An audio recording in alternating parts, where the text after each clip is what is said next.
Sawai Mansingh stadium रे खेला जाइथिबा रोमांचकर match number 52 रे जीटी एवं आरआर परस्पर सह मुहांमुही होइथिले जेउथरे सुमन गिल को 84 रन प्रभावशाली बैटिंग रे जीटी सफलतार सह लक्ष्य रक्षा करी 77 रन रे विजयी होइथिला। फल पॉइंट टेबल रे पंचम स्थान रु सीधा द्वितीय स्थान को डिया मारिछि जीटी। जदि आपण माने सुमन गिल को फैन तेबे वीडियोटी को गोटे लाइक एवं चैनल को सब्सक्राइब कर देबे। तेबे रियान पराग को अनुपस्थिति रे यशस्वी जायसवाल आरआर अधिनायक भाबे दायित्व तुलाइथिले। से टॉस जीति प्रथमे बॉलिंग करने को निष्पत्ति नहीं। तेबे जीटी रो दुई शक्तिशाली ओपनर साई सुदर्शन एवं सुमन गिल प्रारंभर धुआंधार बैटिंग जारी रखिथिले। सेमानक बैटु चौका छक्का घाइला करथिला आरआर बॉलर को। दल पावर प्ले रे 82 स्कोर करथिला। गिल एवं सुदर्शन मिलित भाबरे रॉयल्स विपक्ष रे मात्र 11 ओवर रे विस्फोरक 118 रन देइथिले। तेबे साई सुदर्शन यश पुंजा हातरु आउट होइथिले। साई 36 बॉल रे 55 रन करथिबा बेले 6 टी चौका 2 टी छक्का बाडैथिले। परे बटलर क्रिज को बैटिंग आसी गोटे लेखा चौका छक्का मारी 13 ओवर आउट हो जाइथिले स्पिनर रविंद्र जाडेजा बॉल रो।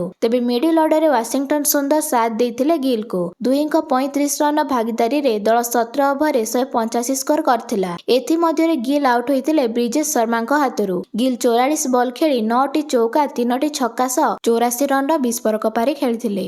एणिकी वाशिंगटन सुंदर धुआंधार बैटिंग जारी रखिथिले। तांकु जेसन होल्डर जोग देइथिले। मात्र होल्डर बेसी रन न करी मात्र 7 रन आउट होइथिले ब्रिजेश को हातरु। शेष रे वाशिंगटन सुंदर 20 बॉल रे 37 रन पारी खेली अपराजित रहिथिले। तांकु साथ दे राहुल तिवातिया 2 टी छक्का सह 14 रन बाडैथिले। दल 230 रन विशाल टार्गेट छिड़ा करथिला आरआर आगरे, जाहाको पिछा करी आरआर 17 ओवर ऑल आउट होई जाइथिला। तेबे आरआर पावर प्ले रे 78 स्कोर करथिला 3टी मुख्य विकेट हराइबा सह। तेबे वैभव सूर्यवंशी प्रथमरु विस्फोरक बैटिंग रे भल आरंभ देइथिले दलको। मात्र तृतीय ओवर आउट होइथिले सिराज को हातरु। वैभव 3टी लेखा चौका छक्का मारी 16 बॉल रे 36 रन करथिले। तापरे जयसवाल मध्य निज विकेट हराइथिले। से 3 रन रे कागिसा राबाडा हातरु आउट होइथिले। एणिकी ध्रुव जुरेल एवं सिमरन हिटमैर बैटिंग जारी रखिथिले, किंतु अन्य पटे हिटमैर आउट होइथिले राबाडांक हातरु। चतुर्थ विकेट पाई रविंद्र जाडेजा बैटिंग करबाको आस्थिले। तेबे गोटे पटे जाडेजा बैटिंग जारी रखिथिबा बेले अन्य पटे विकेट पड़ी चलीथिला। राशिद खान संपूर्ण मैचटी को बदलाई देइथिले तांको घातक स्पेल रे। लगातार 4 जन को बोल्ड करथिले।